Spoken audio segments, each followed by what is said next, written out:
చనిపోయిన రోజు నుంచి మన కార్యకర్తలకి అండగా, నాయకులకి అండగా, ఎక్కడ ఏ విషయం అవసరమన్నా కూడా పరిగెత్తుకుంటూ వచ్చి మనకి అండగా నిలబడుతున్నాడు. కాబట్టి కార్యకర్తలకు చెప్పిన ఒకటే, ధైర్యంగా ఉండండి. తప్పు చేసిన వాళ్ళు ధైర్యంగా ఉన్నప్పుడు తప్పు చేయని మనం, సంక్షేమం అభివృద్ధి చేసిన మనం ఎందుకు భయపడాలని కూడా ఈ సందర్భంగా తెలియజేసుకుంటున్నాం. మీకు నియోజకవర్గంలో నేనున్నాను, జిల్లాలో కర్ణాటక గారు ఎంపీ ఉన్నారు, రాష్ట్రంలో జగన్మోహన్ రెడ్డి గారు ఉన్నారని కూడా మేము అందరికీ తెలియజేసుకుంటున్నాం. మన పార్టీకి పోరాటాలు కొత్త కాదు. మన పార్టీ పోరాటంలో నుంచి పుట్టిన పార్టీ, ప్రజల కోసం పుట్టిన పార్టీ.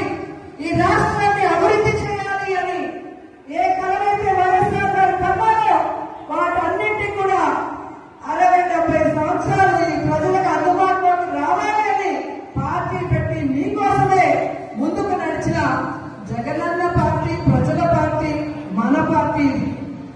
ఎందుకు నేను ఇంతగా చెప్తున్నానంటే, ఈరోజు జగనన్న అనుకున్నవన్నీ సాధించాడు. ఆయన బిజినెస్ మ్యాన్ గా సక్సెస్ఫుల్,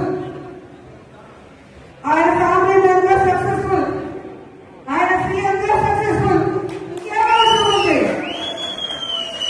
కానీ రాష్ట్రంలో కూటమి ప్రభుత్వం వచ్చిన తర్వాత వాళ్ళు చేస్తున్న అరాచకాలు, విధ్వంసాలు చూసి మనని నమ్మిన కార్యకర్తని మనం కాపాడుకోవాలి, మన కోట్లేసిన ప్రజలకు మనం అండగా నిలబడాలన్న చిత్తశుద్ధితో ఆ రోజు నుంచి ఈ రోజు వరకు పని చేసుకుంటూనే వెళ్తున్నారు. అలాంటి వ్యక్తి కోసం మనం పనిచేయడం ఉందా? మరి ఎవడో కేసు పెడతాడని ఒకడు, ఎవడో జైల్లో పెడతాడని ఒకడు ఉద్యోగం తీసేస్తాడని ఒకడు ఇలా భయపెడుతూ మనని ఇంట్లో కూర్చోబెట్టాలనుకుంటున్నా కూటమి ప్రభుత్వానికి మనం చెప్పాల్సింది ఒకటే, నువ్వు కేసు పెడతావా పెట్టా, జైల్లో పెడతావా పెట్టా,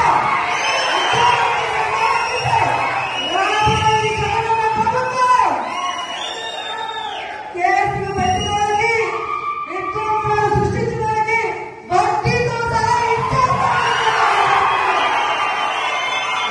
ఉద్యోగాలు పొందే వాళ్ళందరికీ కూడా గుడ్ బుక్ లో పేర్లు వేసి వాళ్ళకు ఉద్యోగాలు వస్తాయి. ఎవరైతే ప్రభుత్వంలో ఇబ్బంది పడ్డారో ఆ ఇబ్బందుల నుంచి వాళ్ళకి బయటపడేసి వాళ్ళకి ఫస్ట్ ప్రయారిటీ ఇస్తామని కూడా ఈ సందర్భంగా తెలియజేసుకుంటున్నాం. ఇప్పటికే జగన్మోహన్ రెడ్డి గారు ప్రకటించిన విధంగా రైతులకి అండగా రాష్ట్ర వ్యాప్తంగా మొన్ననే పోరాటం జరిగింది.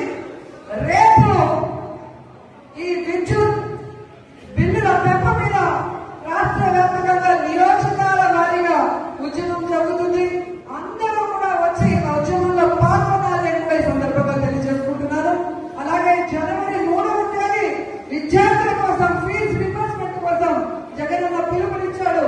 అందులో కూడా మనం అందరం పాల్గొనాలి, ఈ ప్రభుత్వానికి బుద్ధి చెప్పాలని కూడా ఈ సందర్భంగా తెలియజేసుకుంటున్నాను. ఎందుకంటే మనం సైలెంట్ గా ఉంటే పచ్చ ఛానల్లో అబద్ధాలు చెప్పడం తప్ప ఇంకోటి చేయదు. ప్రజలు ఎలా ఇబ్బంది పడుతున్నారు, విద్యార్థులు ఎలా మోసపోయారు, మహిళలు ఎలా కన్నీళ్లు పెడుతున్నారో రాష్ట్రం అంతా తెలియాలి. ఒక ఉద్యమంగా ఈ కూటమి ప్రభుత్వాన్ని ముంచేయాలని కూడా ఈ సందర్భంగా తెలియజేస్తున్నారు. ఈరోజు ఇంత వర్షంలో కూడా పార్టీ సర్వసభ సమావేశం అనగానే ఈరోజు ఒక్కొక్కరు జగనన్నకి మేమున్నామంటూ బయటకు వచ్చినందుకు మీ అందరికీ పాదాభివందనాలు తెలియజేసుకుంటూ ఈ కార్యక్రమాన్ని ఇక మన ఎంపీ గురుమూర్తి గారు మాట్లాడాలని ఆయనకి హ్యాండ్ ఓవర్ చేస్తున్నారు. Thank you so much.